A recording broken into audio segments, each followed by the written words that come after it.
All right, joining me this morning here on Coffee and Conversation, we've got Richard Sterban with the Oak Ridge Boys. Mr. Richard Sterban, how you doing today? Well, Todd, I am doing just fine, and it's my pleasure, believe me, to talk to you and to all of your fine listeners out there, certainly. Well, thank you. You're going to be in Bowling Green, Kentucky on December the 19th. That's going to be here pretty soon, and it's going to be exciting to see the Oaks be here. Now, this is part of your farewell tour that's coming up. Is that right? That you're absolutely correct. It is part of our farewell tour, and what we're trying to do with this farewell tour is to go to as many places as we can possibly go to, and thank people for allowing us to have such a great career. You know, we've been very fortunate. We've been very blessed over the last 50-plus years. You know, for me personally, 52 years, of having such a great career. So we wanted to say thank you to our fans primarily, but not just our fans, to people like you who have always promoted our group, people in radio that have played our records, people in the press that have always written good things about us. We want to say thank you. Now, we've been doing this for almost a year now, and there's still a lot of places that we have not gotten around to getting to. So we are doing our farewell tour next year again. While we are on the farewell tour, we do not know when it's going to end. So we are not retired just yet. We're still going to be around for a while, doing what it is that we love doing, taking our music live to our fans, and to our audiences all over this great country. Wonderful. That sounds exciting. I was thrilled to learn something about when you started out in music, Richard, that you sung with Joe Bonzel back in the day when you first started quartet singing. Is that right? You are absolutely correct. I knew Joe long before either of us ever even dreamed about being in the Oak Ridge Boys. And then later on in life, we ended up spending over 50 years together as members of the Oak Ridge Boys. But we knew each other years ago. I am from Camden, New Jersey originally, and Joe was from right across the Delaware River in Philadelphia. And I had kind of helped organize my own group. He had his family group up there, and we would sing together. But back in those days, we had to get regular jobs during the week. Exactly. So there was a department store in Philadelphia that I worked there, and I actually sold men's clothing. And Joe would actually come in. He found out that I was there, and he would come in and maybe occasionally buy a shirt or something for me. But we mainly would hang out and talk about music and about singing together someday. Oh, that's great. Back then we had no idea that someday we would end up being in the Oak Ridge Boys together and have a great, 50-plus year career. So you never know how things are going to happen. You never know, and that's just a great story. And I'm going to come back to the Oaks in just a second, but I'm also wanting to get you in just to share that you were part of J.D. Sumner and the Stamps in the early days, and even got to tour with the King, right? Well, you are correct once again. For about 2 years prior to joining the Oak Ridge Boys, I sang, as you said, in a group called J.D. Sumner and the Stamps Quartet. And I was, I had to move to Nashville to sing with J.D. and the Stamps. And I was only there for a couple of months when J.D. Sumner got a phone call from Elvis. And Elvis was actually looking to hire a new backup group. And he had a friendship with J.D. Sumner that lasted, over many, many years. So he hired J.D. and the Stamps. And so I happened to be in the right place at the right time. And as a young guy in my 20s, I found myself on stage with the biggest star in the world, the king of rock and roll himself, Elvis. And it was a very special time in my life.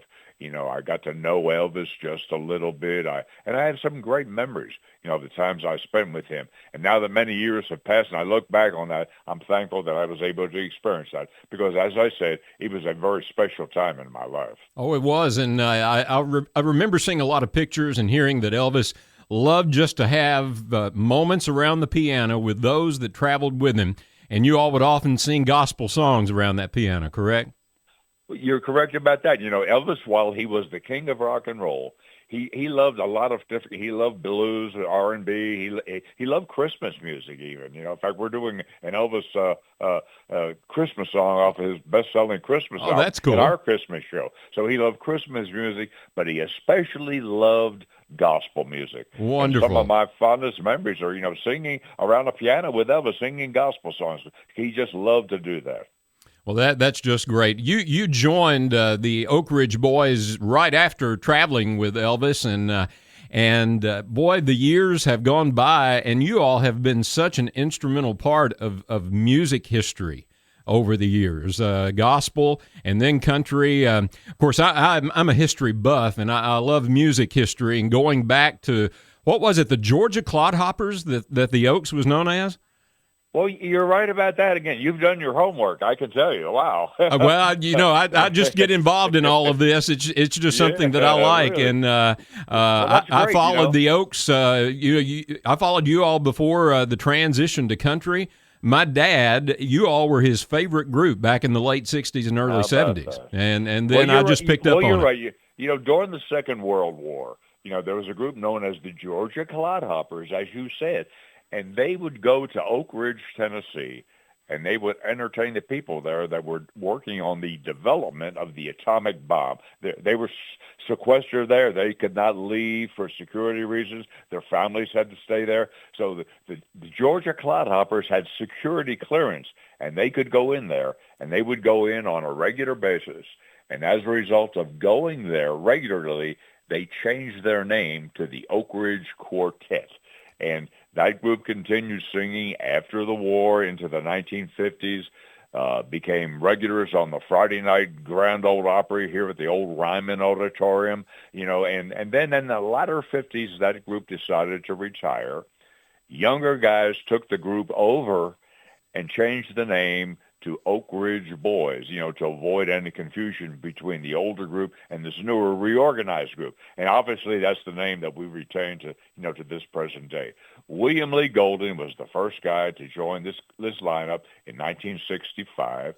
Dwayne Allen, our lead singer, came 1 year later in '66. I left Elvis in 1972 and joined the Oak Ridge Boys. And 1 year later, Joe Bonzo joined in 1973. So that's a little quick rundown of our history, which is pretty amazing. I'm just fascinated by it. I am. You all transitioned into the country music industry. Was it 76 or 7? In 1977, we had our first country hit called "Y'all Come Back Saloon." I remember it. A song written by Sharon Vaughn. I'll never forget when Ron Chancey was our longtime producer and produced most of our #1 country records. And I remember sitting in Ron Chancey's office, and he played Sharon Vaughn's demo of that song. And we looked at each other and immediately said, wow, this, I think, is the song we've been looking for. And sure enough, it became our first big country record. Oh, it was great. And one of my favorites of the early songs that you all did was one that you had the lead on, and that was a couple of years after Y'all Come Back Saloon, I believe, "Dream On." Well, once again, I told you, Ron Chancey was our producer. In fact, we used to refer to Ron as the fifth Oak Ridge boy, because we had such a great working relationship with him. Uh-huh. And he was trying to find a song for me. Sometimes trying to find a song for a bass singer is a little more difficult than finding one for just a regular singer, But he came up with the song, the Righteous Brothers version of "Dream On," featuring Bill Medley, who had a low voice as well. And Ron said, I think this would be a good song for you guys. And so, we got into the studio. I kind of adapted it to my way of doing things, and I guess it turned out okay. Oh, it turned out great. My favorite part of that, I'm a bass singer connoisseur, you might say, but there you have the lead of that, and then when the other guys join in, when it's time for harmony, you drop down like 2 octaves and hit that bass part just perfect. Well, thank you so much. That's very kind of you to say that. Thank you. I love that song. Of course, the big one. A couple of years after that would be Elvira, and you had that Papa Mau Mau thing going on, didn't you? Well, you're right about that. Dallas Frazier, who wrote the song, he was a friend of ours. He was our neighbor. He lived right down the street here in Gallatin, Tennessee, and we all live in Hendersonville. And he wrote that song. He actually wrote that line into the song. And then when we got into the studio, once again, it was Ron Chansey's idea for me to take that line. And so once again, I adapted it to my way of doing things. And it probably ended up becoming one of the most well-known bass lines in all of the music business, and it's while Joe did such a great job on the lead vocal, which is certainly a major part of that song, I guess the Papa Mau part was kind of the hook of the song, so to speak, Exactly. And even though we're bringing our Christmas show to Bowling Green, you can count on the fact, yes, you are going to hear, Elvira. You will hear me do Giddy Up, Papa Mau. That is great. I'll let you in on something. 1981, I was getting ready to go into my senior year of high school in the band, and we went to band camp, and there was a talent show portion, and three other guys and myself were so hooked on Elvira, that was the song we chose to do in that talent show. And that was a lot of fun. We did that periodically during our senior year and had fun with Elvira, too. That was just great. Thank you so much for and back in 1981, that was one of the biggest records in not just country music, but the whole music business. And I think a lot of people around the country were singing Papa Mau Mau along with the Oak Ridge. Oh yeah, definitely. I love the new video that you all just released for Elvira. Elvira didn't. We didn't have the benefit of music videos in 1981 like we would the very next year, did we? Well, you're right about that. Back in the days when we had Elvira, no one was making videos. And so we did not really make a video on Elvira. But Joe sang the lead vocal on probably one of the biggest records ever in the history of country music. And last year, while Joe was still with us, he was fighting this terrible disease, but why he could still perform, we decided let's do a video and feature him on this great song before, while he still can do it. I'm so glad you did. Last year, we invited some of our best friends in country music to join us, and John Rich was kind enough to let us use his place right here on Lower Broad here in Nashville, and it was a great time. It was like a great big celebration, and it's something that we're honored that we were able to record before Joe passed away. Oh yeah, and we were able to capture him. So it was a great thing to have. It really, and it's a great thing to have out there right now. It certainly is. Definitely, it was. I happened to take my nephew down to the Country Music Hall of Fame this past summer in July, just after Joe had passed, and the memorial was still there in the rotunda, the flowers, and a guest book that you could sign and whatnot. And it was just a beautiful little remembrance for him. I know you all missed Joe quite a bit. There's no question about it. Joe was one of my best friends ever. We knew each other long before he ever became Oak Ridge Boys. Mm-hmm. We were best of friends, up in New Jersey and Pennsylvania, before we ever dreamed that we would have a 50-plus year career together as the Oak Ridge Boys. But he was a special person.